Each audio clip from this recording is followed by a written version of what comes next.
కాసుకో, నీ ఆట బదలైంది, కొన ఊపిరితో ఉన్నావు. ఆయుధ కూడా నీ పీక విసికే బాధ్యత, నీ పార్టీని పొందబెట్టే బాధ్యత మా వాళ్ళందరూ తీసుకున్నారు. కాంగ్రెస్ పార్టీ నాయకులు మాట్లాడతారు అధ్యక్ష, కేసీఆర్కి పిండం పెడతాం, ఇవన్నీ చేసినందుకు నాకు పిండం పెట్టాలా? ఈ తిప్పల పడ్డందుకు ఆ పిండం పెట్టాలా? మీ వల్ల కాని పని, మీ నాయకులు ఎంతరో మంది ఎన్ని చూపి పారిపోయినటువంటి తెలంగాణ ఉద్యమాన్ని నేను భుజానేసుకొని అనేక కష్టాలు పడి దీక్షలు చేసి చివరికి నా చావు మీద తెచ్చుకునేంత ప్రయత్నంలో తెలంగాణ తెచ్చిపెడితే మీకు పిండం పెడతామంటే ఎవరు హర్షిస్తారు అధ్యక్ష? ఇదేనా సంస్కారం? ఇదొక పద్ధతి, ఇదొక పార్టీ, దీనికో లెక్కన? చాలా బాధ కలుగుతుంది అధ్యక్ష, దుఃఖం వస్తుంది. ఎందుకంటే ఏందని నాకు అర్థం కాదు. ఇది పూర్తి ఎటుపడతాడు, నోరుంది కదా అని విచ్చలవిడిగా మీ పార్టీల నియంత్రణ లేకపోవచ్చండి, కానీ సంఘం చూస్తుంది కదా, సమాజం చూస్తుంది కదా. నన్ను అడుగుతున్నారు, మన రాహుల్ గాంధీ ఏదో ఒక మాట అందరికి మోడీ పేరే ఉన్నదంటే 2 సంవత్సరాల జైలు శిక్ష విధించారు అధ్యక్ష. అఫ్కోర్స్ నిన్న సుప్రీంకోర్టు స్టే ఇచ్చింది, సభ్యత్వం కూడా తీసేసిండ్రు. మేము ఆ చర్యలు తీసుకోలేమానండి? మేము తీసుకోకపోదుమా?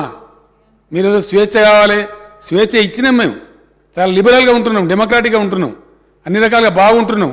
లేకపోతే మీరు అట్లా మాట్లాడిన దానికి మీ తాట తీసే పరిస్థితి ఇష్యూ కాదు కదా గవర్నమెంట్ అనుకుంటే. కానీ మీరంతా ఆ విధంగా ఇష్టం వచ్చిన అడ్డగోలు మాట్లాడినా మేము సంయమనం పాటిస్తున్నాం. మేము ఇది పోలీసులు ఉసుగొలుపుతలేం, ప్రజలే తీర్పు చెప్తారు రేపు పొద్దున అనే ఉద్దేశంతో మేము ముందుకు పోతా ఉన్నాం. కానీ బాధ మాత్రం కలుగుతుంది అధ్యక్ష. ఎక్కడ ఏం చేయని వాళ్ళు తెలంగాణ ఉద్యమం జరుగుతున్న దాని మీదకి తుపాకులు తీసుకొని పోయిన వాళ్ళు మాట్లాడతారు అధ్యక్ష. ఇలా 2 పార్టీల అధ్యక్షులు అధ్యక్ష. కాంగ్రెస్ పార్టీ అధ్యక్షుడేమో రైఫిల్ తీసుకొని పోయిండు కరీంనగర్ జిల్లాకు, ఇంకో పార్టీ అధ్యక్షుడేమో అందరు రాజీనామా చేస్తుంటే ఆయన ఒక్కడు మాత్రం రాజీనామా చేయకుండా అమెరికాకు వారిపోయింది అధ్యక్ష, భారతీయ జనతా పార్టీ.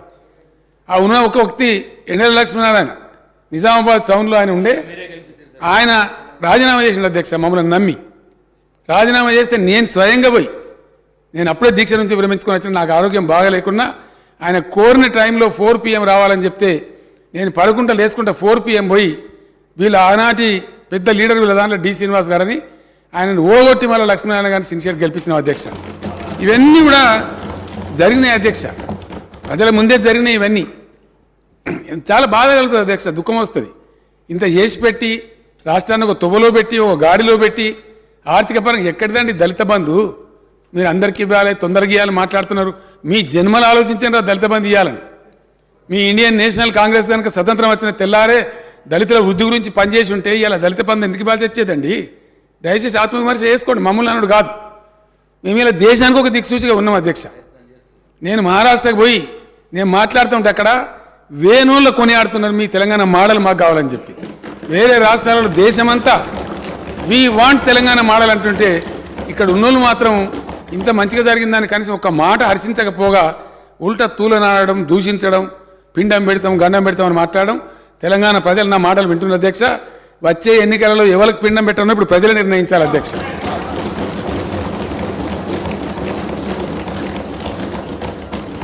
తలసరి విద్యుత్ వినియోగంలో దేశంలో నంబర్ 1 అధ్యక్ష తెలంగాణ. జాతీయ సగటు అయితే అసలు మన సమీపంలో కూడా లేదు.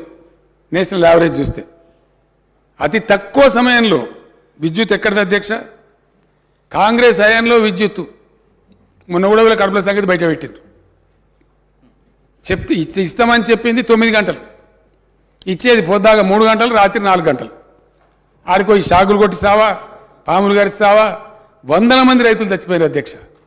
పెద్ద దానికి ఇవాళ 24 గంటల కరెంట్ ఇస్తుంటే దాని మీద కూడా అడగోలుగా మాట్లాడతారు అధ్యక్ష. వాళ్ళకున్న అలవాట్లు ఇతరులకు ఉన్నాయనుకుంటారు.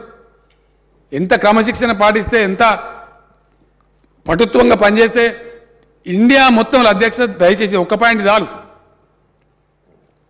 ఏదైనా చూడడానికి పరిశీలించడానికి కొన్ని సరిపోతాయి అధ్యక్ష. కొన్ని సూచికలు ఉంటాయి, ఇండికేటర్స్ ఉంటాయి. అన్నం ఉడికిందా లేదని మొత్తం కుండను విసుకము, ఒక గింజను విసిస్తే దాన్ని బట్టి అర్థమవుతుంది. కొన్ని ఇండికేటర్స్ చూస్తే అర్థమైపోతుంది ఏ రాష్ట్రం సంగతి. వాకిలు చూస్తే ఇల్లు సంగతి తెలుస్తుంది అన్నట్టుగా. ఎంత ఇండియా మొత్తంలో ఏ ఒక్క రాష్ట్రంలో కూడా 24 hours పవర్ సప్లై లేదు.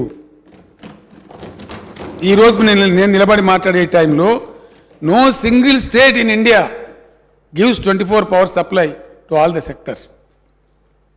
అప్పుడు ఎట్లా అధ్యక్ష? కాంగ్రెస్ రాజ్యంలో పేలిపోయే ట్రాన్స్ఫార్మర్లు, వందల కొద్ది కాలిపోయే మోటార్లు ప్రతిరోజు అధ్యక్ష, ఒకరోజు కాదు, ట్రాక్టర్ కాలిపోతే పడ్డ బాధలన్నీ ఊరోళ్ళందరూ తలా 2,000 తలా 3,000 జమ చేసి ట్రాక్టర్ మీద పెట్టి ఎలక్ట్రిసిటీ ఆఫీసుల కాడ పోయి ఎలక్ట్రిసిటీ ఆఫీసుల కాడ ధర్నాలు భయంకరమైనటువంటి పరిస్థితులు అధ్యక్ష.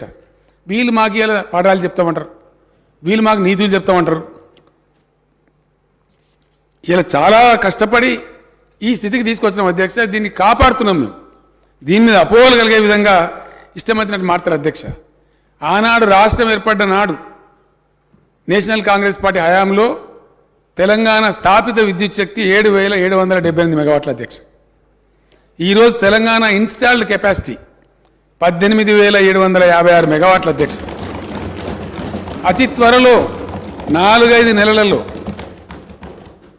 దేశంలోనే నంబర్ 1గా పబ్లిక్ సెక్టర్లో స్థాపించిన number 1 ultra mega power plant ఇండియాలో నంబర్ 1 అధ్యక్ష. ఏ రాష్ట్రం సాహసం చేయలే. ఈవెన్ ఎన్టీపీసీ కూడా తర్వాత వచ్చింది. కానీ ఒక రాష్ట్ర ప్రభుత్వంగా పబ్లిక్ సెక్టర్లో తెలంగాణ జెన్కో ఆధ్వర్యంలో 4,000 మెగావాట్స్ పవర్ స్టేషన్ 30,000 కోట్లతోని మేము నల్లగొండలో దామర్చల్లో పెట్టినాం అధ్యక్ష. అక్కడ మా ఎమ్మెల్యే భాస్కరరావు గారు, ఆ జిల్లా మంత్రి విద్యుత్ శాఖ మంత్రిగా ఉండి మా జగదీష్ రెడ్డి గారు, సౌత్ తెలంగాణలో మేము ఎంత న్యాయబద్ధంగా పోతామంటే అధ్యక్ష, కాకతాళీయంగా తెలంగాణలో ఉండే పవర్ స్టేషన్స్ అన్నీ కూడా ఉత్తర భాగంలో ఉన్నాయి అధ్యక్ష. అది కొత్తగూడెం కావచ్చు, పరకాలలో కాకతీయ కావచ్చు, మేము పెట్టిన భద్రాద్రి కావచ్చు, అంతకుముందు ఎన్టీపీసీ రామగుండం కావచ్చు, నిజాం స్థాపించిన పవర్ స్టేషన్ కావచ్చు, అన్నీ కూడా గోదావరి ఒడ్డున అన్నీ కూడా ఇటు ఉత్తరం వైపే ఉన్నాయి అధ్యక్ష. ఒక పవర్ లోడ్ సెంటర్ రావాలంటే దక్షిణ తెలంగాణలో కూడా ఒక పెద్ద విద్యుత్ సంస్థ ఉండాలి. దక్షిణ తెలంగాణలో విద్యుత్ ఉందా అధ్యక్ష? లేదని కాదు. 2,444 మెగావాట్ల జల విద్యుత్ ఉంది శ్రీశైలం మీద, నాగార్జున సార్ మీద. కానీ అది హైడ్రో ఎలక్ట్రికల్ పవర్ అధ్యక్ష. అది 24 గంటలు రాదు, సంవత్సరం పొడుగుతా రాదు, నీళ్ళు అయిపోతే అయిపోతుంది. కాబట్టి పవర్ సెంటర్ కూడా దక్షిణ తెలంగాణ కూడా భవిష్యత్తులో బ్రహ్మాండంగా ఉండాలి.